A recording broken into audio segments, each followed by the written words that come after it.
Hi friends, మార్చి 11వ తారీఖున Pocharam IT కారిడార్లో పెళ్లికి నిరాకరించిందని ఒక యువతికి ఒక యువకుడు హెచ్ఐవి ఇంజెక్షన్ ఎక్కించాడు కదా.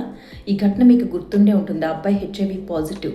ఆ అబ్బాయి బ్లడ్నే ఇంజెక్షన్లో తీసుకుని ఆ యువతి ఇంటికి వెళ్ళి పెళ్లి చేసుకుంటావా లేదా అని చెప్పి ఆమెతో ఘర్షణ పడి ఆ ఘర్షణలో ఆ ఇంజెక్షన్ ఆమెకి ఎక్కించేశాడు. ఇప్పుడు ఆ అమ్మాయి పాపం సూసైడ్ చేసుకుంది, ప్రాణాలతో లేదు. అసలు ఏం జరిగిందో ఒక్కసారి మనం మాట్లాడుకుందాం. ఎందుకంటే అప్పుడు దీనికి సంబంధించిన పూర్తి వివరాలు బయటికి రాలేదు, ఇప్పుడు బయటకు వచ్చాయి. ఈ అబ్బాయి పేరు మనోహర్, ఆ అమ్మాయి పేరు రమణి. ఇద్దరు కూడా బంధువులని చెప్తున్నారు. ఈమె వరుసకి మరదలవుతుందట. 25 ఏళ్ల క్రితమే ఈ మనోహర్ ఫ్యామిలీ హైదరాబాద్కి షిఫ్ట్ అయిపోయారు. అయితే మనోహర్ తల్లిదండ్రులకి హెచ్ఐవి పాజిటివ్ ఉంది. అలా ఈ అబ్బాయికి కూడా హెచ్ఐవి పాజిటివ్ సంక్రమించింది తల్లిదండ్రుల ద్వారా. అయితే వీళ్ళిద్దరు బంధువులను మాట్లాడుకున్నాం కదా, చిన్నతనం నుంచే ఇద్దరూ ప్రేమించుకుంటున్నారట. అయితే పెళ్లి కుదిరిన తరువాత తల్లిదండ్రులకు హెచ్ఐవి ఉంది కాబట్టి ఈ అబ్బాయికి కూడా ఉండే అవకాశం ఉంటుంది అని చెప్పి ఆ యువతి తల్లిదండ్రులు హెచ్ఐవి టెస్ట్ చేయించారు అబ్బాయికి.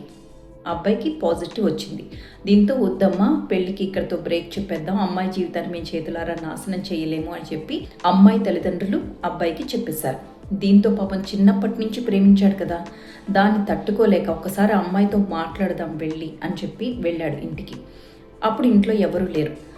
అమ్మాయి కూడా నో చెప్పింది అని అంటున్నారు. అయితే ఇతనేమనుకున్నాడంటే ఆ అమ్మాయికి హెచ్ఐవి బ్లడ్ ఎక్కించేస్తే తను కూడా హెచ్ఐవి పాజిటివ్ అయిపోతుంది, ఆ తరువాత నాకు తప్ప వేరే వాళ్ళకి ఇచ్చి పెళ్లి చేసే ప్రసక్తి లేదు, చచ్చినట్టు పేరెంట్స్ నాకే కట్టబెట్టాలి అని ఒక దురుద్దేశంతో వెళ్ళి ఆ అమ్మాయికి హెచ్ఐవి ఇంజెక్షన్ ఇచ్చాడు. ఒక పక్క తనకి హెచ్ఐవి పాజిటివ్ వచ్చేస్తుందన్న భయం, మరొక పక్క చిన్నతనం నుంచి ఎంతో ఇష్టపడి ప్రేమించిన వ్యక్తి జైల్లో ఉన్నాడే అన్న ఆవేదన. వీటన్నింటికి మార్చి 11వ తారీఖు జరిగింది ఈ ఘటన కదా. అప్పటి నుంచి కూడా ఈ అమ్మాయి ఎవరితో మాట్లాడకుండా ఒక రూమ్లో ఉండిపోయి డిప్రెషన్లో ఉండి ఇక ఈరోజు ఆ బాధలో ఉరి వేసుకుని చనిపోయింది. ఆ కుటుంబంలో తీవ్ర విషాదం నిండింది. అతను చేసిన ఒక చిన్న మిస్టేక్తో తను దక్కుతుంది అని అనుకున్నాడు, కానీ ఈరోజు ఆమె ప్రాణాలతోనే లేదు. ప్రస్తుతం మనోహర్ జైల్లో ఉన్నాడు.